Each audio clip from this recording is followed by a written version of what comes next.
I think he's muted. Okay, I'm good. Sorry about that. Hey, Brian, thanks for the time. Congratulations. Thank you. Curious, just on your background from a basketball perspective and coaching, who are some of the biggest influences that you've had in your life in basketball and in coaching? Yeah, I think of a lot of people that come to mind. Obviously, I went to college at Xavier and played for Sean Miller. Being in Western Pennsylvania, he was kind of a guy that I always looked up to and wanted to play for. His dad was somebody that I've known for a long time. He did camps around my area. So definitely Sean. Coach Dambrot at the University of Akron kind of revived my basketball career, transferring from Xavier to Akron. So I owe him a ton of credit. And then, just getting on board with Archie at Dayton and the assistants that I was able to work with there, coming to Indiana. And then this past year, I mean, my goodness, the staff that the university was able to put together with Coach Woodson and Thad Mata and Kenya Hunter, who I've known for 16 years, and Dane Fife and Yasir Roseman, and all the guys that I've been able to be with and around in my young coaching career has been phenomenal for my development. And I owe those guys a ton of credit for this position I'm in now. Dustin. Hey, Brian, congratulations. Dustin DePierac, Bloomington Herald Times. If I read your bio right, you guys just had a baby, if I'm not mistaken. So what's this just whole thing been like? I mean, obviously, having a move within the program, being promoted to being a full-time assistant coach, again, after having gone through a year with a new coaching staff, a guy that you didn't really know before. What's this whole experience been like for you, I guess, emotionally, combining all those things together? Yeah, it's been emotional for sure. I had our first baby daughter on March 9th. It was Wednesday. And that was the day before we played Michigan up in Indianapolis in the Big Ten tournament, which I missed. And coach was very gracious about that. And I was able to go back and forth the following games in the Big Ten tournament. And then the NCAA tournament hit. And then we figured out we were going to be in Dayton. We had to leave Monday. So unfortunately, I missed about 5 of her first 7 days of her life. Thank God for my great wife and my in-laws who came in. Who covered for me, but it's been amazing. I mean, this is an absolute home run grand slam for myself and my young career. And I'm just extremely grateful to Coach Woodson and the rest of the staff who believes in me, and just beyond excited for the opportunity ahead. Tyler. Hey, Coach. Tyler Tashman with Inside the Hall. I hope you're doing well. How did Mike Woodson offer you the job? Was it in person, on the phone? What was that conversation like, and kind of what was going through your head during it?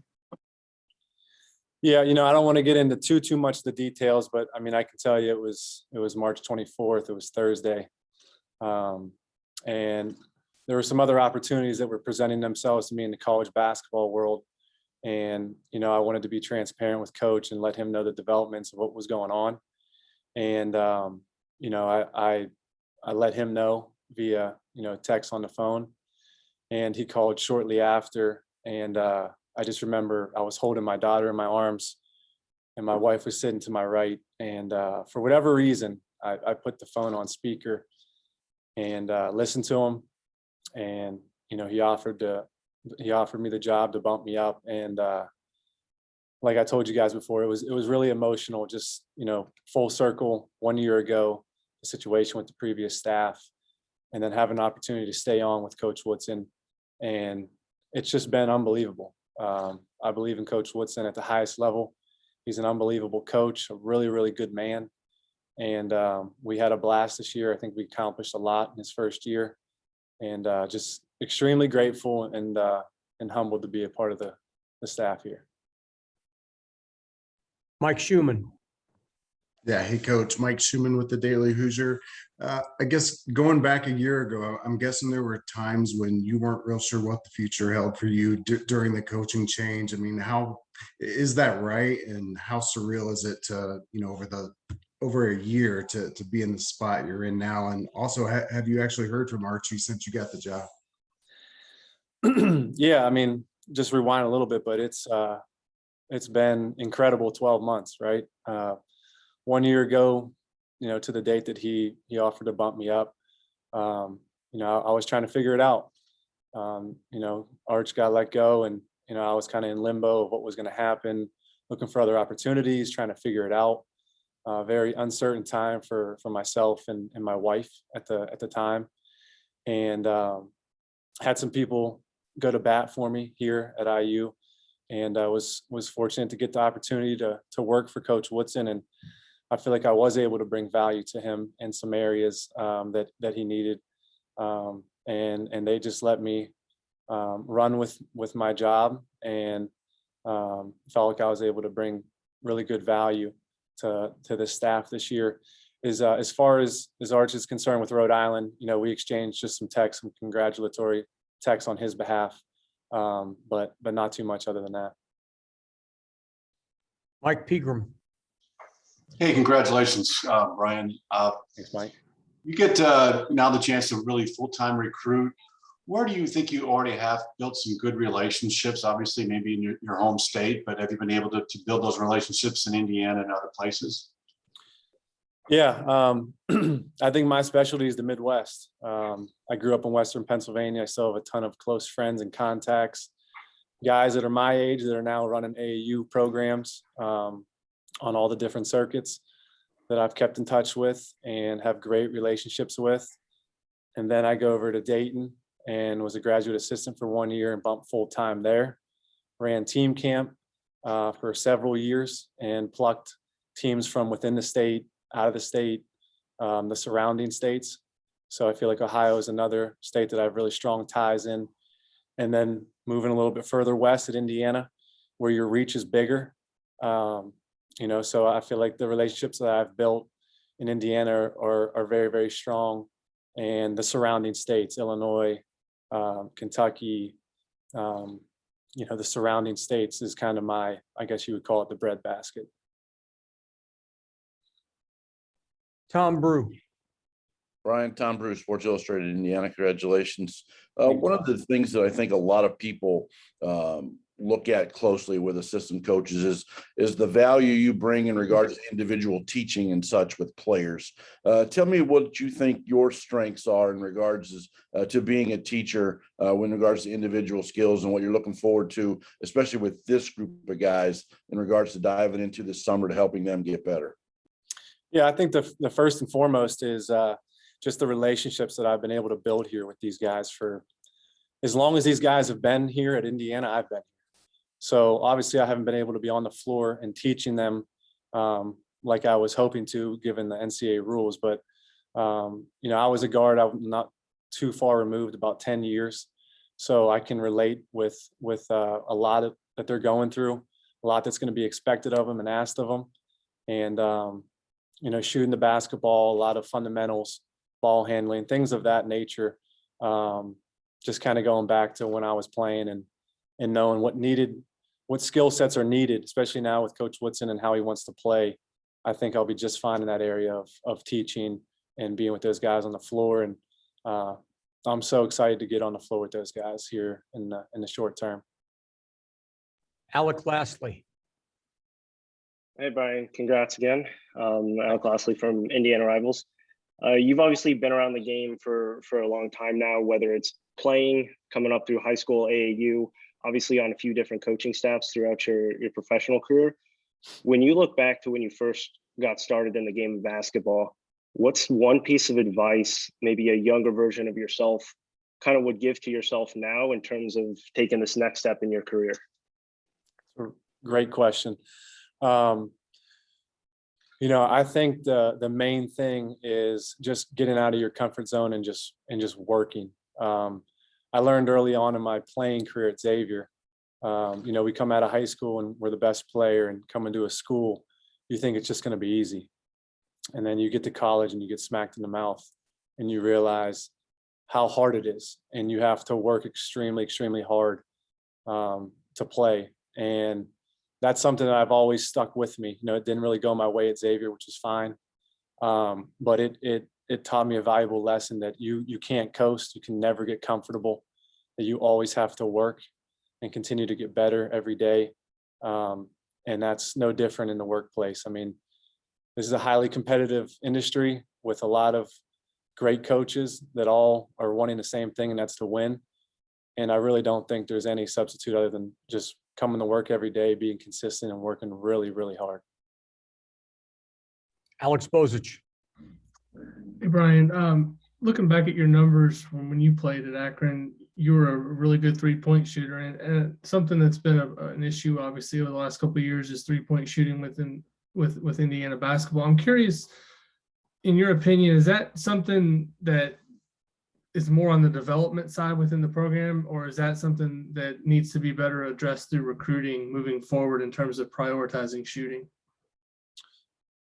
Yeah, I mean, I think it's maybe a combination of both, right? Obviously you look in that in recruiting, you look at the numbers and you want to see if it can translate at the next level. But at the same time, I mean, these guys on our team, they're really good shooters. And I think a lot of it has to do between the ears. And, it's a lot of mental, especially at this place where the pressure is packed. The shots mean a lot. And these guys want to perform for these fans, man. They want to win. No one wants to win more than our players, and they put in a ton of time. So I'd say it's a combination of them being, in a good space in their head, mentally. And also it's our job as coaches is to recruit the best talent and recruit skills that will translate from high school to college. Dustin.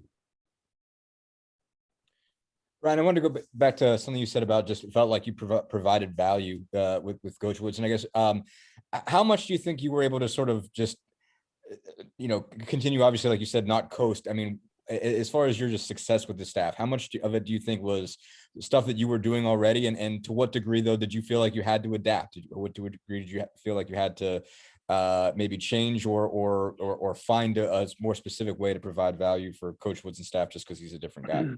Yeah, it was good because I had to prove myself all over again.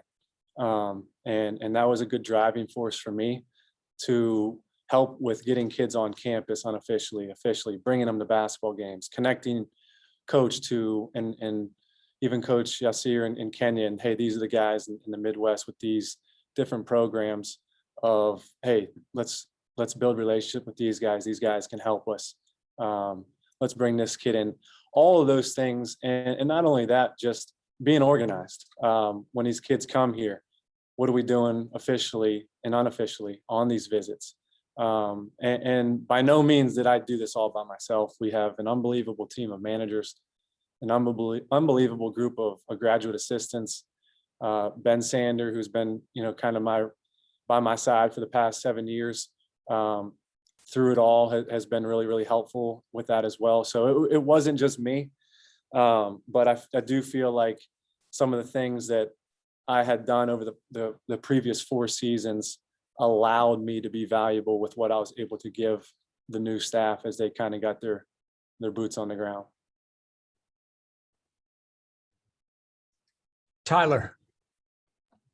Yeah, Coach. Why is coaching important to you? And what do you want to bring in terms of mentorship on and off the court? Yeah, I mean, for me, and you guys will probably hear it a lot, but relationships are everything to me.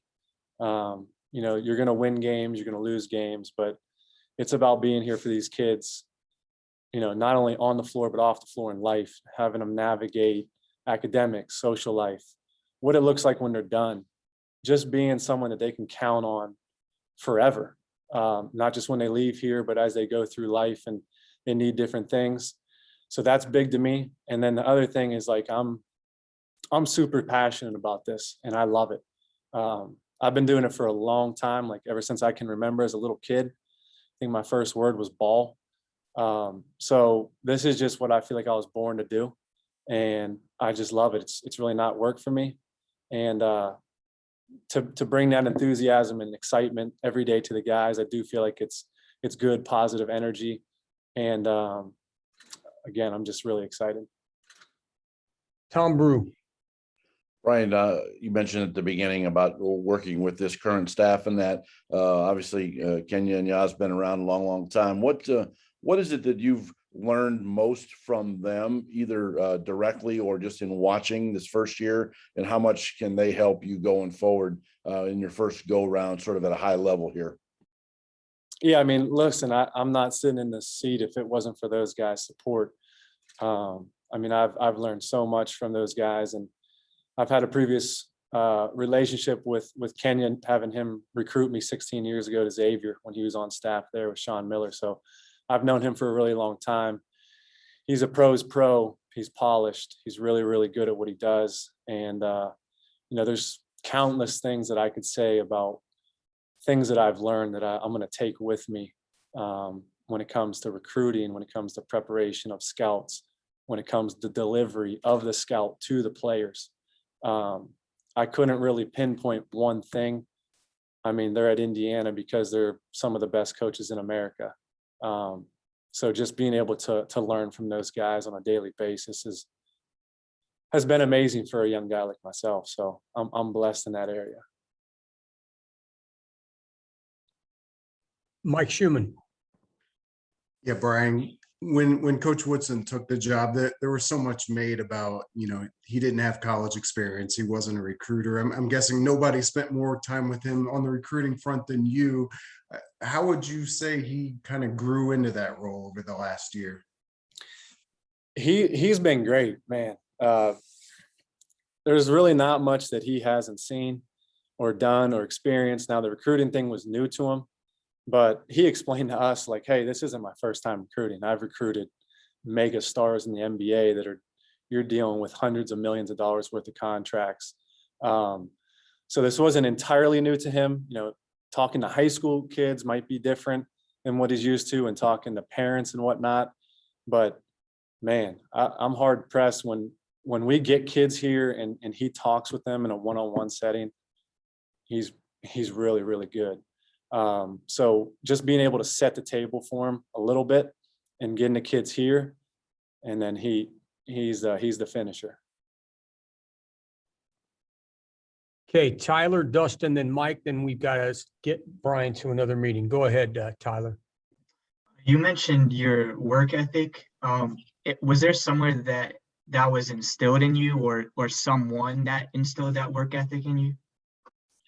Yeah, that's going to go to my dad and my brother. My dad he was a really good baseball player at Ohio University, and my brother played basketball in college as well. But they are very blue collar. You know, we're not the most talented guys in the world. My family's not.